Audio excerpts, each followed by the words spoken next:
Hey guys, what's going on? It's your crack, Sudden Death here, coming to you guys with episode 2 of Critical Ops Tutorials. What we'll be talking about today is what weapons you should buy, how to be sneaky and spot enemies, and basic positioning on the map Canals. Without any further ado, let's go ahead and get right into it.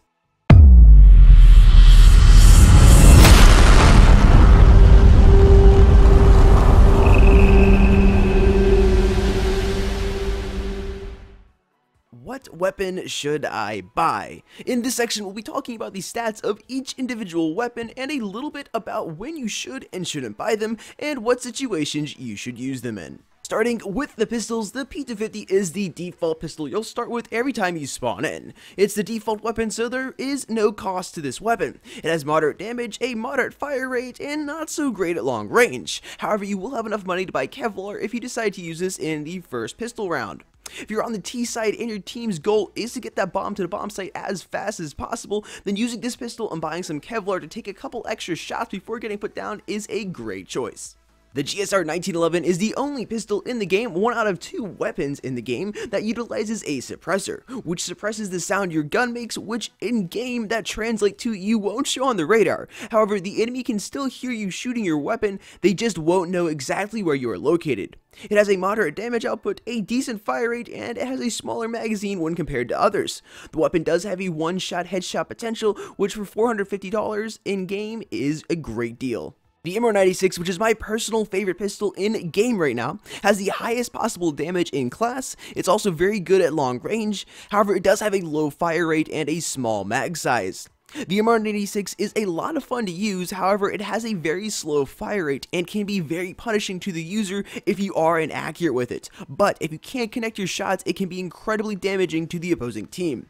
Like the GSR 1911, the MR96 has a one-shot headshot potential, but it has a significantly longer range at which it can achieve those one-shot headshots.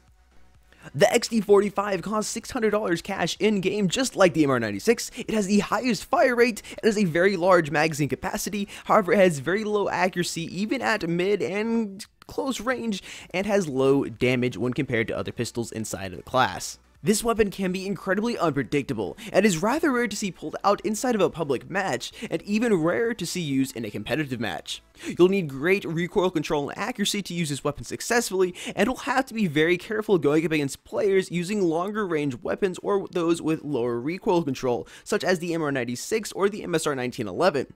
With all that being said though, if you can successfully control the recoil, it is a lot of fun to use, and would highly recommend checking it out. The dual MTX pistols are a lot of fun to use, however they do cost $800 cash, so you'll want to be careful when pulling them out in that first round. They do have a high fire rate, a very large magazine capacity, decent damage, you will have a slower movement speed using them though, and they have a high recoil. You do need to be decently close to your opponent to use this weapon effectively, but as stated earlier, it's a lot of fun to use. When should you pull it out in match? In my opinion, it's very situational and you're going to have to decide on that. Moving on to the assault rifles category, starting with the SA-58. This weapon does cost $1,800 cash in-game. It has a low damage rate. It's also a burst weapon, so it's not fully automatic. It's not very good at close range. However, moderate to mid-range and long-range engagements are usually the best way to use this weapon. This weapon is a lot of fun to use in pubs, but inside a competitive match, you are less likely to see someone using it. It's a burst weapon as mentioned earlier, and is fairly well at mid to long range engagements. However, a MR96, which is also good at those ranges for $600 cash, can be a better buy, especially being that it has a one-shot headshot potential. The M4 assault rifle costs $2,600 cash in-game, has a high fire rate, moderate recoil, and moderate damage, and it's also cheaper than the AK-47. I like to call this gun the SMG of assault rifles. You can really play with it a lot more aggressively, and more like an SMG where you can strafe a little bit more, jump around a little bit more, and the accuracy is still fairly well when compared to other assault rifles in class. The AK-47 costs $2,700 in-game cash. It has a high damage rate, a high fire rate, and it performs very well at all ranges. The AK-47 is the most popular gun in-game. I don't think anyone will try and debate that. And trolls, that is not a challenge. However, if you would like to challenge me on that, you can follow me on Twitter at Sudden_Death. That's all capitals and the E's are 3's to have a debate about that. And you know, I'd be open to that if you followed me. Anywho, the recoil on this gun is very high, but once you learn how to control it, this weapon will be very, very rewarding to use. The HK-47 is another one of those weapons that is really fun to use in pubs. It has a high damage rate, actually very high damage rate. It costs $2,900 cash. It has a high accuracy, good on long range engagements, has a low fire rate, and usually is not worth the money to pull out in game. The AUG is the second gun in game that is suppressed. It costs 3,000 cash in game, and it has a high fire rate, moderate damage, high accuracy, and very low recoil control. However, in my experience, I find the recoil can be kind of unpredictable at times. It is very expensive though, and when going against a good AK-47 player, you might have a problem putting him down, especially at longer ranges. The SG-551, also known as the SG and also known to some as the noob gun. It has a very high fire rate, very high damage, pretty good accuracy, moderate recoil, and is very, very expensive, sitting up there at 3,800 cash in game. It's usually not recommended to pull out in defuse, being that it is so expensive. If you are sitting on 12 grand, then you're probably alright with pulling it out, but be careful, if the match turns in the other team's favor, you could find yourself wishing you had went with the AK or M4, and being able to afford a weapon again to defend against that new T or CT push.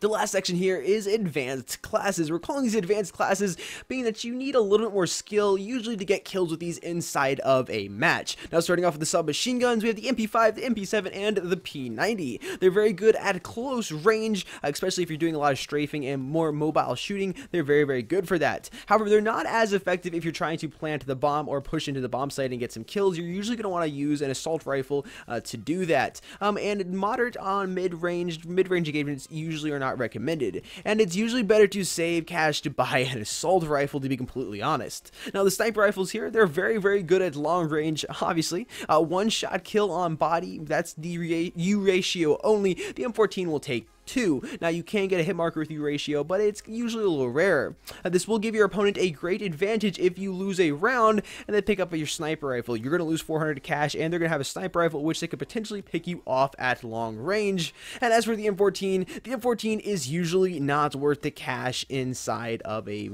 diffuse round. Once again, if you're sitting on a lot of money like the SG and you want to burn some, it's a good weapon to pick up and troll with a little bit, but you might regret it once again. Now the shotguns are very, very good to surprise enemies with by camping in corners or pushing them very, very quickly. Really, shotguns are a great way, in my opinion, to turn the tide of that diffuse game. If you're low on cash, pick up a shotgun and really surprise the enemy. You can get a couple quick kills really, really easily. And the Super 90 is usually not worth the money. It's pretty much useless at mid to long range engagements, and it's fairly expensive. How to stay hidden from enemies and how to locate them. We'll start with locating them. Locating enemies can be as simple as listening for them. Yes, I mean listening for them. Some people will call it sound whoring or game audio abusing. It's just really playing the game to how it was built. What you'll be doing is you'll want to be listening very, very carefully for the footsteps of other players. They don't have to be shooting at all. They can just be walking around the map normally. And contrary to popular belief, you do not need a very expensive pair of headphones in order to do this. And we'll demonstrate it right now. So taking a look here at your audio settings, you want the master volume turned up all the way in. Of course, you want audio on so you can hear the footsteps of other players. And here's the example of a player walking, and as you can see, this player is just sitting here listening to him.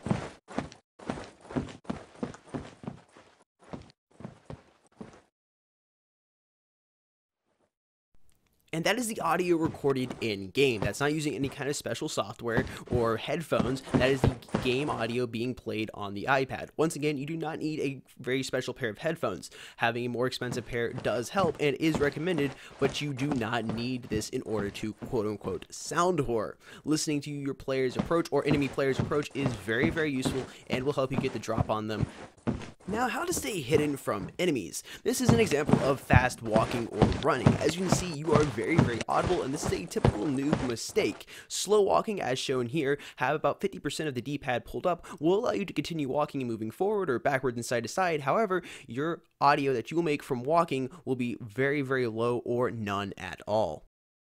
The last thing we'll talk about today is basic positioning on the map Canals. We'll be showing the line of sights of different players, and more maps will be coming in future videos, so stay tuned for that. So taking a look here at the map Canals, the yellow will represent T and the blue will represent CT. The blue lines or pathways will be their line of sight and where they can see you, and yellow will be where T can see you and where you'll be hidden. So as you can see over there in the corner, T will be completely hidden. However, over there on Catwalk, the CT will be able to see you if you peek out and you can see them there. Now taking a look here at T Bridge, going down into tunnel, T is pretty much covered there, and as long as you're staying closer to the side of T Bridge on the left side coming out of T Spawn, you shouldn't have to be worried about anybody from Elbow on the CT side being able to see you. Now taking a look here, coming out of Elbow, which is right here, there's a full line of path for the CT. However, being over to the right or more in the middle, you won't have to worry about CT being able to see you. Over here on top of a bomb site, blue, this is a bomb site, this is CT's bomb site, and it's pretty much going to be full line of sight for them anywhere on the map unless you drop behind a gun crate or something, but they'll still be able to see you. Now moving over here to Tree Elbow or Elbow, we'll take a look here at exactly where you can see a player. Now again, this is going to be if a CT player is pushed up more close into the corner, they're going to be able to see that full line of sight going all the way down to T Bridge. However, if they are behind the recycling bin, they're not going to be able to see you until you push up past there. Now moving over here to B bomb site, which the bomb site at the beginning of the round is usually controlled by CT, and they're going to have a fair line of sight in that entire bomb site. The little sliver you can see over there coming up through CT corridor or CT hallway, or excuse me, T hallway, is the line of sight T is going to have. And here's a nice line of sight for T if the CT haven't poked their head out looking mid-bridge there. Alright guys, that's all we got for today. We hope that you did enjoy this episode 2 of the Critical Ops tutorial series. If you haven't seen episode 1 of the tutorial series, it'll be linked in the bottom or in the video description down below. If you're new to Critical Ops, I hope this does help you out. And if you aren't new to Critical Ops and you do know somebody that is, would highly recommend sharing this with them and help them get better at the game a little quicker. Anyways guys, with that being said, that's all I got for you today. This is your Cracker, Sudden Death, signing out. I'll see you guys somewhere soon on the internet. Peace.